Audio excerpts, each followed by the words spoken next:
Good evening, everybody. I did a journey about past lives, and I'm going to go into one more past life to see what Spirit has to say. The last journey, it was more about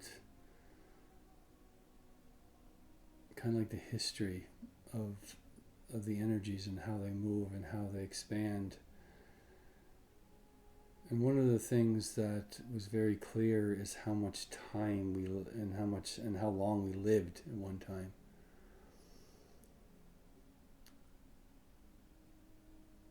They're telling me like a lot of what we would consider mythology came from this other time.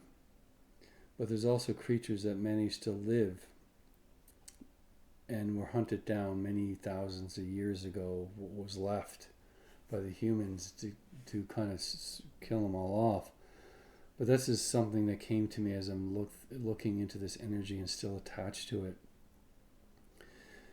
When the spirits left, when those teachers left, it took thousands of years before the battles really started to get bad, because time was so different back then. So there was a huge time frame that was after they left, and there was a really long time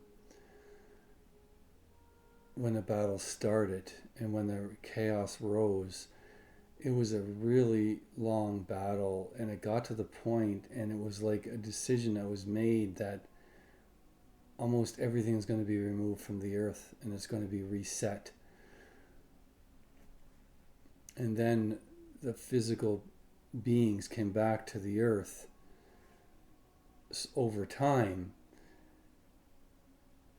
and the people that were chosen to stay and the beings that were chosen to stay still had that long life expectancy, which eventually got smaller and smaller and smaller for every generation.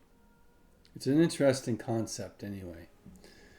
So I'm just going to close my eyes again. I'm going to go into another past life that they want to share with everyone.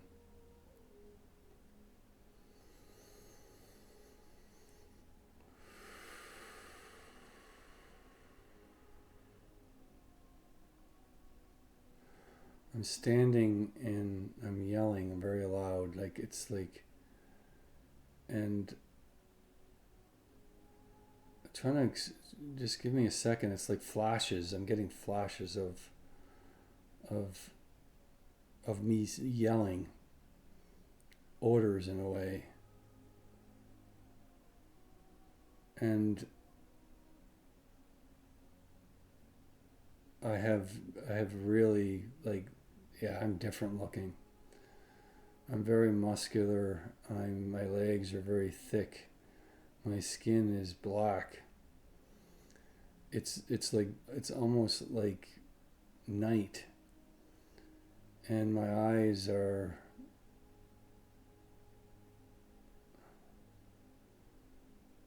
they're like a blue, actually, cold blue, and I have like wings of mist, and I'm shouting things, and I'm standing in front of this other being, the other part of myself.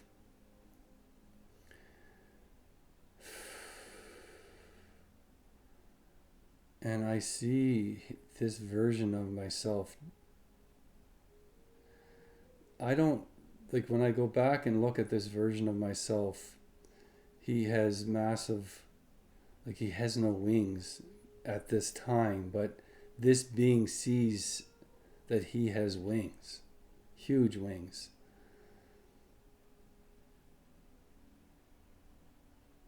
And I hold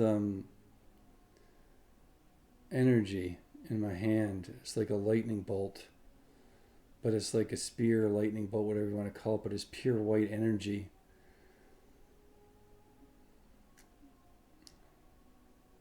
And there's this big battle scene that occurs. And this is a scene where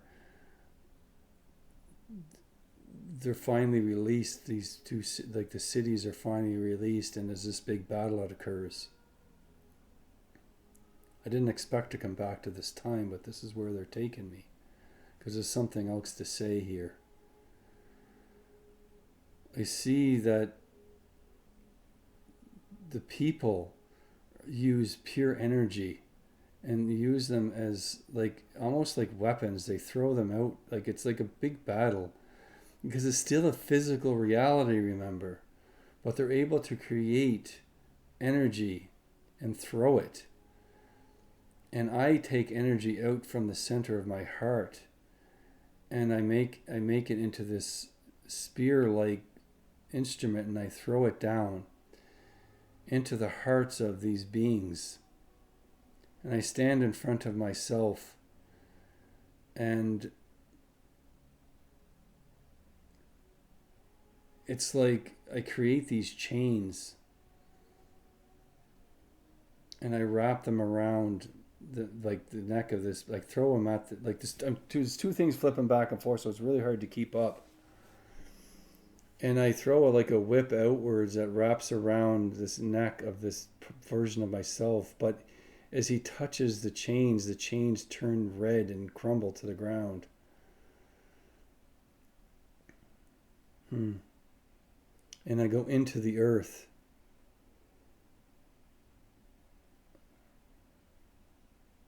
And I follow him. It's like there's this big battle between us that happens.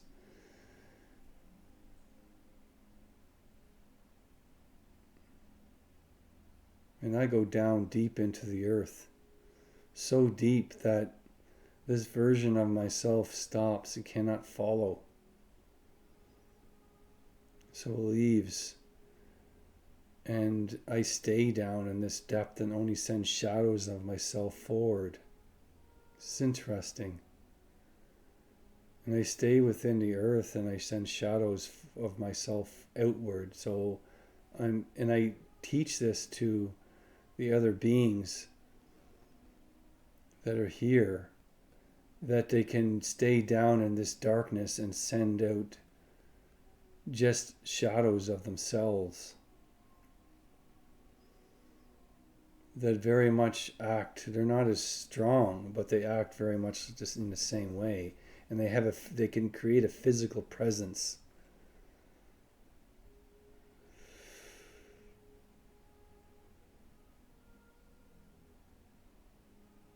When this happens, the light's energies are able to overcome the dark, because they're weaker versions of themselves, and they're lighter.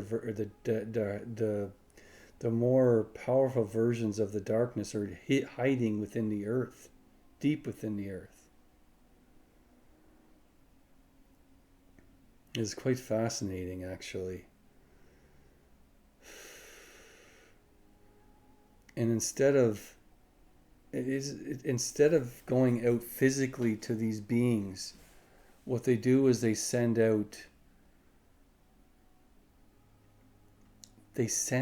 overtake other beings. Like these teachers, or the opposite of the teachers, of the dark versions of them, went into the earth and sent out reflections of themselves to take over other beings and use them as the guinea pigs, so to speak. It would overtake their minds and corrupt them.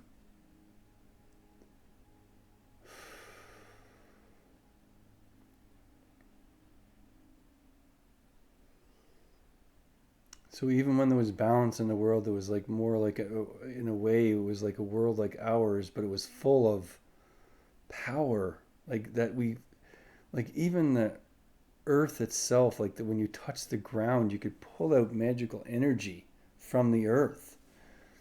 It was so different.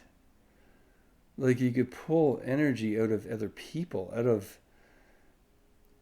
the air, out of the water. Like everything had magical energy attached to it. It was really interesting. And I'm kind of an observer to this.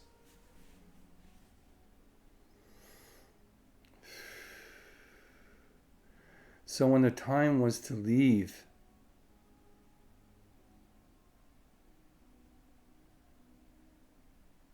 there was much things happened in over a very long period of time. And it was a time for the teachers to leave. But it was almost like before they left, they had to make sure that these other parts would not take over the world. But they were down so deep within the earth that people, it was almost like they were forgotten about. And it's almost like the energies that they would send up to take over people were myths. And these other beings have just disappeared off the face of the earth. So when the light beings left, when the teachers left, the dark ones underneath the ground became awakened again, started to stir. And these beings were gone. So the world, and this was meant to happen this way. So what happened is the darkness rose from the earth. And it took a long time for these to become awakened to the point where they came physically on the earth. And when they came on the earth, it was like everywhere they walked, they would suck out all life. And it was this massive battle that occurred. But they would absorb the life force of everything.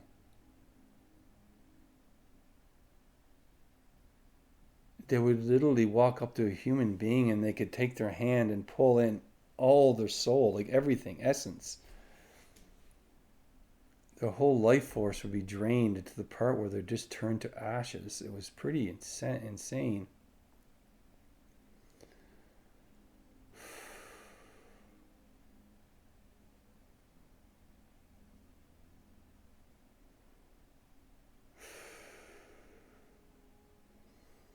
And there was a time when, after almost everything was destroyed,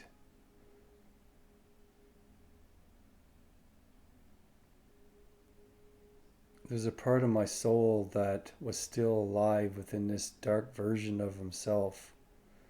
He went into the earth again, and not into the earth so deep that he laid traps for so many beings that were pulled down with him.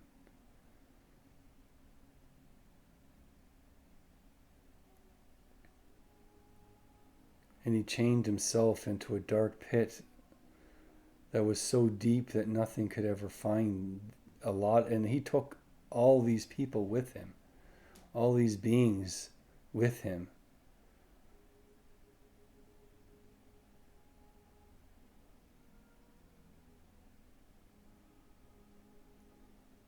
It was like a way of fooling them all.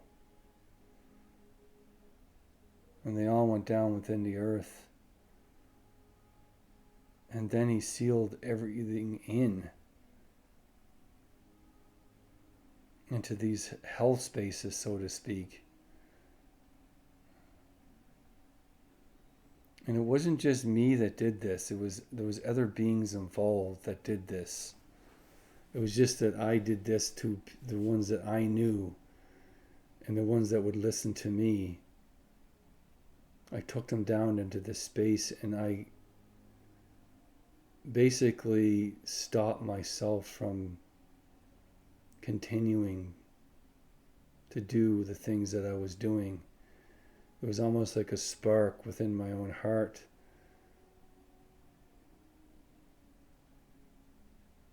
that was awakened when I started to, like, after a while being on the earth, there was a part of myself that became awakened enough that I could move and fool as many as I could to bring down into these pits. And then after I did this, there was a huge battle that occurred continually. And this battle continued for a very, very long time. And it already was going on for a ridiculously long time. There was barely anybody left alive. it was like, it was unbelievable, the carnage and death that occurred.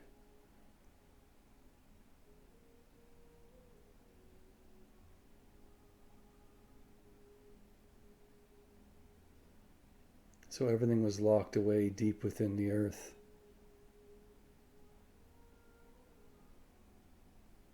Into these spheres of unbelievable. It was so deep, it was almost like there was a dimensional space that was created to house them. In a separate dimension within the earth that was extremely hard to get to. And these energy would stay there until the light parts of the cells are able to go and retrieve them.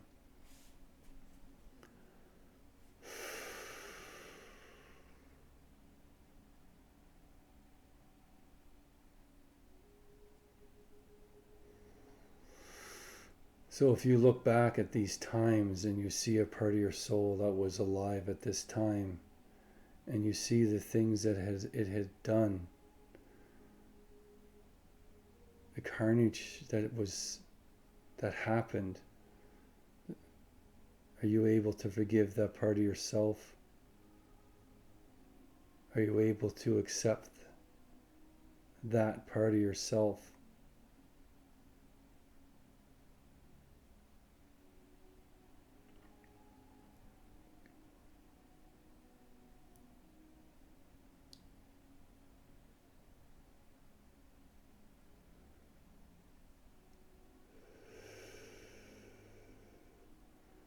There was a time that passed when, after the fighting occurred, a lot of the dark beings were pushed down within the earth.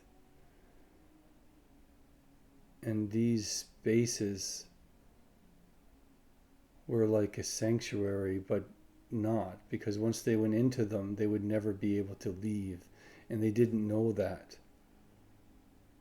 It creates a sense of, you can never find your way out. They're like a trap, a one-way entry, and no way to leave.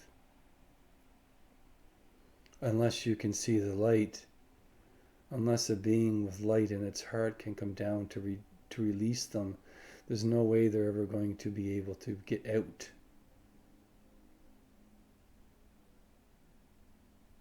But how many versions of ourselves exist in the universe, exist in the earth?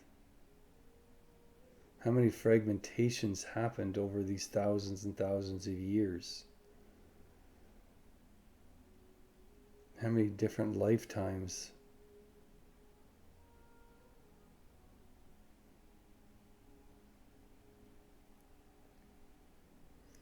The earth was a wasteland with very little life.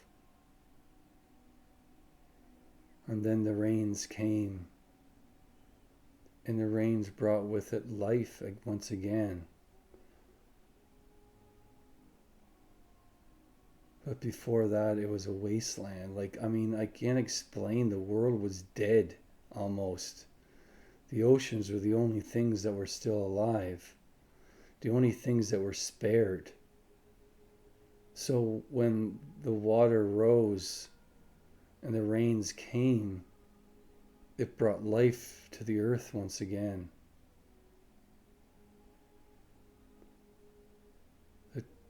It was quite unbelievable. When the rain subsided, the land became green once again. It became a different place, a different feeling.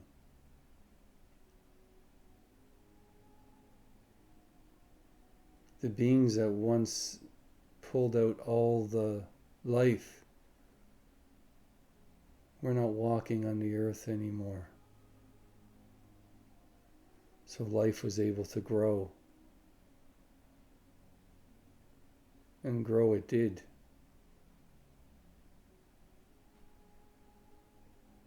And life started once again. In many places throughout the world. It wasn't just one place. I see places all over the world that people lived, survived, and started to grow life again all over the world. But there was so much water on the earth though, but it wasn't just one ship.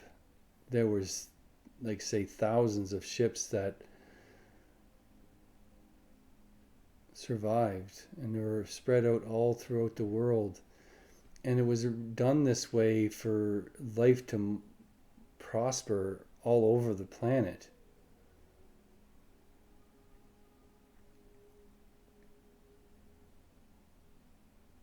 Hmm.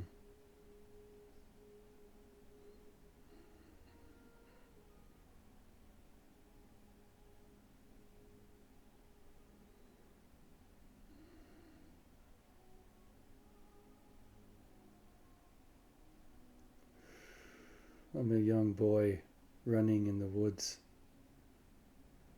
so happy, and I'm laughing. I must be like 4 or 5 years old, but I'm really, really agile and I'm having a lot of fun. And I fall and trip and I roll onto the ground and I end up getting covered in mud and I'm laughing and I'm splashing in the mud. And there's a weird being standing and I look up. He picks me up by the head and he looks at me. He's very tall and thin.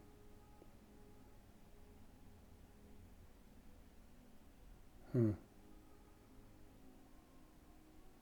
He kind of sets me back down and kneels down and looks at me.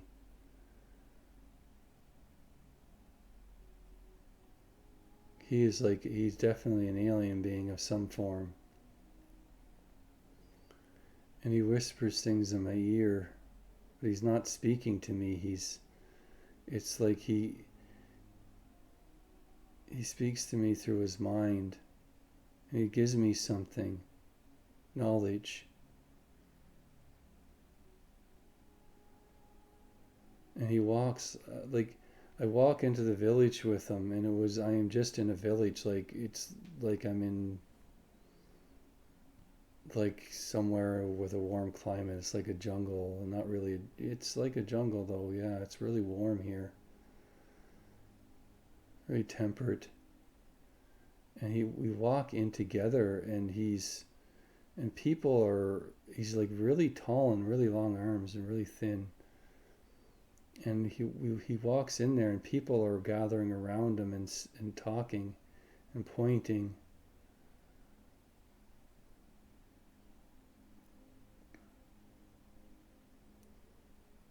And he speaks to people through their minds. And he teaches us how to build structures. He teaches us about the stars at night. As I get older, I become more knowledgeable, and we become really good friends. I develop a really strong relationship with this being.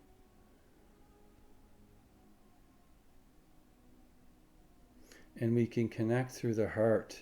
Like, it's almost like I can touch my heart, and we can speak through each other through our hearts. And it's a lot of colors, a lot of beautiful colors that have a lot of feelings and energy attached to them.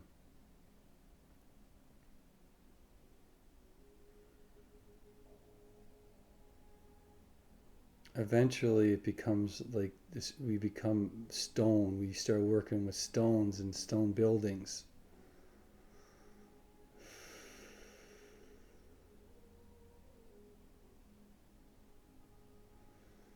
And then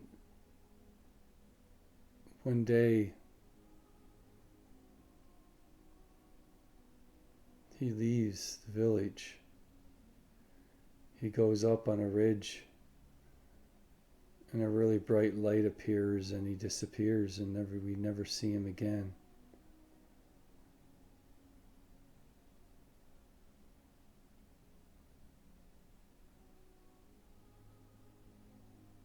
Hmm. But he taught us how to farm in ways we never knew, how to bring life back to the desert, how to send water, how to build stone structures.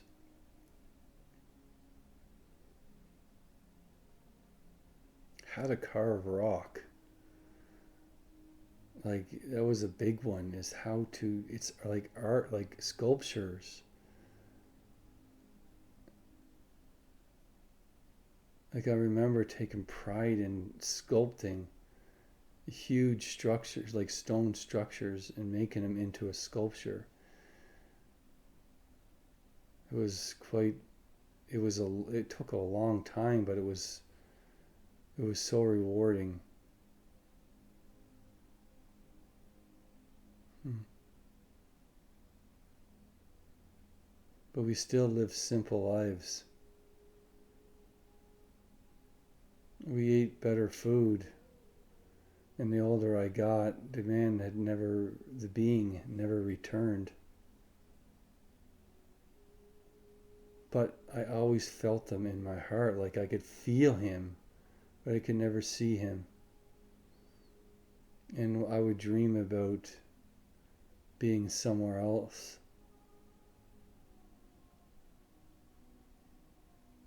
And I always stay connected to him my whole life.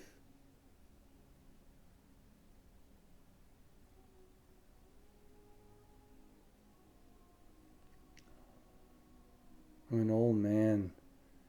I used to go up at the ridge where he disappeared, and I'm an old man, and it's late, and I'm standing on the ridge, and a being comes back. He takes my hand, and I realize that I'm dead on the ground, and I'm leaning up against the rock.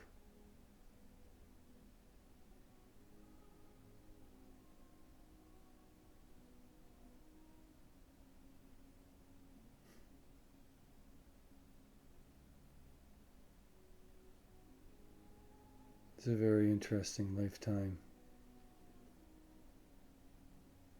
And that's what I meant to share with you at this time. Thank you again, everyone. If you wish to do a journey with me, you can visit my website at almonrosstheawakening.com. And you can visit my Northern Lights pages at Hidden Aurora Spirits and Joseph Braley Auroras. Thank you very much, everyone, and have a wonderful evening. Take care.